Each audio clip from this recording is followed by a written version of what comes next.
Well, hi, Charles Kemp, Mayor of Fairmont, and Mr. Chestnut Jerome. I changed his name. Jerome Chestnut with us again today, and we're going to YouTube you right into some more knowledge about Fairmont. I want to start out with we usually start out and I do a little talking, and then you go to sleep, and then he starts talking, and you wake up. That's all right. I don't mind. You can insult me. You can hurt my feelings. I've been there before. I had students to do that. Of course, they made an F, but that's a different story. I'm gonna go back, take you back a few years. I don't know how old you are listening to this, but I'm gonna take you back a few years. They drive you to school. You get out the car. You ride the bus. You get out the bus. You go to your classroom, or you go to your little association place where all you guys hang out. Then it's 8 o'clock. The bell rings, and you go into the room. You have a seat that you're supposed to sit in. Normal teachers have seating charts. You sit there. That's your seat. You can't sit on the couch. You can't sit over there in that easy chair like you do in your living room. This is your seat because the teacher's got an easy way to check the roll. Quick, boom. Just look at it. Everybody's in the rolls checked. We can move on. Okay. All of a sudden, Mother Nature calls. I got to go to the bathroom. You can't just go down the hall. That's right. Ms. Jones, can I go to the bathroom? Not right now. We're getting ready to take a test. Well, I need to go, and then there's an argument. Okay. Later on, bell rings to go to lunch. You have to stand in line. You don't walk in the kitchen and make your ham sandwich. You have to stand in line, whether it's 15 people or 500. And I know that for a fact because I was the person in charge of the cafeteria at Lakeview High School for 4 years. I know what that's like. So you go down the line. You might want a meatball sandwich that you can get at the pizza place, or you might want a ham sandwich. You either do what they've got or you don't eat. You may have to go over there and spend some extra money at the sideline, get you some pizza or whatever, but still, you're going to have to eat what they have at that school in some way, shape, or form. So then we go through the day, bell rings at 3 o'clock, and you go home. Tell me, you don't have to talk to me now because I know you can't. Tell me what has been accomplished there other than four teachers have imparted information to you during an hour and a half period each. You've been told what to do, where to do, how to do it, where to go, whatever. What do you think would be the most normal, optimal release for you at 3:05? Yeah. For me, it would be to go to a place where my friends are and I'm at, and we don't have to ask permission to go to the bathroom. We can get a snack if we got money, or there's a snack there for us, or we can watch TV program. A youth activities center. That's what a youth center is. Not a place where you go to get 2 extra hours of instruction that you've already had 7.5 hours of. That's the last place in the world you need to be. Now, I don't tell Mr. Chestnut how to do his job. I absolutely do not tell Chrissy Andrews how to take these shows, but I can tell you as an expert that that doesn't work in education because I did that for 45 years and would still be doing it if I wasn't sitting here in front of this camera with you. I would be in my finish my 53rd year of teaching. They'd have to come got me with an ambulance and a stretcher and take me out of there. I loved the job. It was a wonderful job, great job. But you got to consider the young people, Yeah. Mr. Chestnut. Yeah. They've got to be considered. When they walk off the middle school campus and walk 3 blocks to a youth center, or when they go home on McDaniel Street and the youth center's across the block there around the corner, they got to have something that they enjoy doing, that they can unwind. Yeah. And that's what the beauty of youth centers or YMCA's, properly run, Yes, properly sir. staffed, are. Don't Most you of, agree? I definitely agree, Mr. Mayor, and I like your tie-in to the story. We often look at our children different than the way we were raised, but the way our daily lives are structured, it hasn't been a lot of change. Get up in the morning, just like you said, get on the bus, go spend all day at school, come back home. Generally, you have homework to do, Yeah. or you have chores around the house that you're doing. our kids, with the complexities of today's educational environment, social media, peer pressure, issues at home, our children often find themselves in difficult positions where they don't have an outlet to go talk with their friends. Because guess what? You could talk with your friends during the 3 to 5 minute break between classes, but other than that, there's no talking in class. Yeah. It's an education focus like it should be, right? We can own that.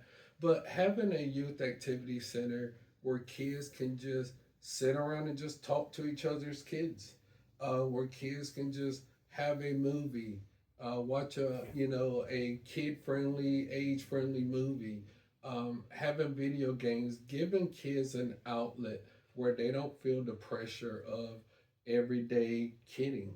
We say adulting is hard, and paying bills is hard. I don't think we see, because we didn't have the technology that our children have, right? We don't see the peer pressure and external pressures that, the media and, peer pressure have on our kids. So giving them a space where if they want to just sit around and lounge around and read a book or play a board game with a kid or air hockey game, that'd be something really positive for our youth. So let me just let that lead into where we at with our current youth center. Right now, this week, we're over there upgrading the lighting fixtures for the building. And over the next 2 weeks, we're going to do a heavy focus on just solidifying some schedules after screening, doing background screening on volunteers. We're going to continue to accept volunteers as we go, but just making a real hard push over the next 2 weeks to get equipment in there, to get yourself and the Board of Commissioners through there, getting some policies in place to protect our children, make sure we have the visibility and accountability measures in place for our children. It's coming along quite well, and you, the board, myself, we all look forward to this being a beginning space for our kids to just have a place where they can go and be kids, Mr. Mayor. I consider myself a teacher before I consider myself anything else. Yeah. But I'm also a youth advocate. Yeah. I'll give you an example. My principal at Lakeview High School came to me one morning. He said, Mr. Kemp, I need you to go take Ms. King's class because she had an emergency at the house. First block class, computer lab. I said, come on, boss. He said, you don't have to do anything, trust me. And he was right. I walked into a sixth grade class in a U shape with a computer around 3 walls, 26 computers, 26 sixth graders sitting in them. You could have dropped a pin on the carpet in the room and would have heard it. Unbelievable, unheard of in a public school classroom with no noise, no clutter, no sound clutter. And I watched these kids do this computer work, Minecraft. I watched a kid build a whole town with Minecraft. And I walked over to him, or rolled over to him, and I said, son, let me ask you a question. You know what an architect is? And he looked at me and said, no, sir, I don't know. I don't know what an architect is. I said, that's a guy who takes a piece of paper and draws what these buildings in Charleston and Columbia and Greenville look like. He said, oh, yeah. And the beach. All those big places, I know you've seen them. Oh, yeah. I said, you keep on doing what you're doing here. Yes, sir. And you go to Clemson or go to University of South Carolina or wherever you go, and they may teach you how to do that, and you'll be making $1 million a building. Yeah. When you put 25 kids in a classroom and they're taking a class that they don't want to take, they have to, it's required. Yeah. Somebody in Columbia said, or Raleigh said you had to take it. They're going to be bored to death. And that's where the phones come out. That's where the cell phones come out. With the coat around the front of the desk and the camouflage and the in my pocket, if you don't think a kid can text me 14 sentences with his phone in his pocket and never look at it, you have no idea what you're talking about. Anyway, what we've got to do is find a kid release time, mental release time, so that they get some value out of actually being a kid. Yeah. 5 or Enjoy 6 life. people sitting in the TV room at the Fairmont Youth Center watching a movie, but if they want to have their phone out, ain't nobody gonna tell them they can't have That's their right. phone out. That's right. As long as they don't tear up our building and That's hurt right. each other That's and right. do negative, profane things, they can, and they'll go home at 6 o'clock to a more comfortable relationship with their parents. Yes, sir. And the parent, I don't know, Bobby's been coming home and he's not as tense and nervous. That's Wonder right. why? Because he's been to the youth center and de-escalated for That's 2 right. hours. I like that. I like Hey, that. I don't talk about Mr. Chestnut's business because I don't know the world he lives in.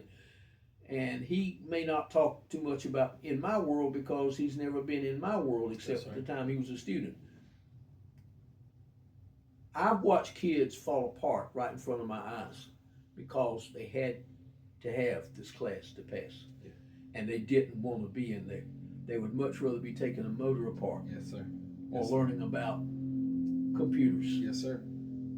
There are people within the sound of my voice right now. There are people in this building that can take a computer apart and put it back together Yes, in sir. blindfold. Yes, sir. Our deputy town clerk is a prime example of Yes, that. sir. And there are plenty of other people like that. We've got to stay focused, and Mr. Chestnut is definitely 100% focused on providing a suitable, enjoyable, resourceful place for our kids. Yes, sir. And I hope and pray that everybody in town who has children will allow their children to come to it when we get it open and have the ribbon cutting Yes, sir. and get something out of it, because I'm going to be there. Yes. I'm not going to be there every minute of the day, but I get off work at 2:15. They open the gate and they let me out. I can cross the bridge and not and avoid the alligators in the pond. Yes, sir. I'm going around there. I don't know how many days, but I'm going around there. I'm gonna ask for a key, and I'm going around there to be there with the kids because that's the finest thing for me to do. Yeah. I love this job. I love being mayor.